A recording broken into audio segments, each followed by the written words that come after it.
নবীজি সাল্লাল্লাহু আলাইহি ওয়াসাল্লামের সাহাবী আব্দুল্লাহ ইবনে ওমর রাদিয়াল্লাহু তাআলা আনহু থেকে বর্ণিত বলা রাসূলুল্লাহ সাল্লাল্লাহু আলাইহি ওয়াসাল্লাম ইন্নাল্লাহা লা ইয়াকবিদুল ইলমা ইনতিসাআ ইয়ানতাসিউ মিনাল ইবাদাতি ওয়ালাকিন ইয়াকবিদুল ইলমা বিকবদিল উলামা হাত্তা ইযা লাম ইয়াকবিদু আলিমান তাখাযুন নাস রুসা লাহ জাহরা ফাসিলু।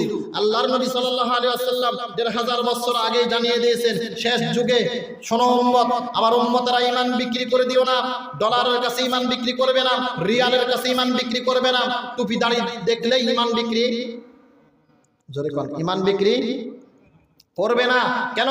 নবীজির সাহাবী আব্দুল্লাহ ইবনে ওমর রাদিয়াল্লাহু তাআলা আনহু থেকে বর্ণিত নবী করিম সাল্লাল্লাহু আলাইহি ওয়াসাল্লাম ইরশাদ করেন, শেষ যুগে আল্লাহ তাআলা ইলম বা জ্ঞানকে বান্দাদের অন্তর থেকে টেনে হিঁচড়ে বের করে নেবেন না। সবাই বলেন, বান্দাদের অন্তর থেকে আল্লাহ পাক টেনে হিঁচড়ে বের করে নেবেন না, বরং জ্ঞানের সাগর আলেমদেরকে আল্লাহ পাক উঠিয়ে নেওয়ার মাধ্যমে ইলম বা জ্ঞানকে উঠিয়ে নেবেন। সুবহানাল্লাহ বলেন।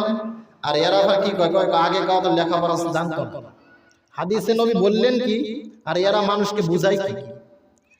নবী বলে ভালো ভালো আলেমদেরকে যখন আমি আল্লাহ পাক তাবারাক ওয়া তাআলা উঠিয়ে নিব, নবী বলেন দুনিয়ায় যখন কোনো আলিমই থাকবে না, আলিমান দুনিয়ায় কোনো যখন কি থাকবে না। হাদিসটা কোন কিতাব? বুখারী শরীফের 100 নম্বর হাদিস। কত নম্বর?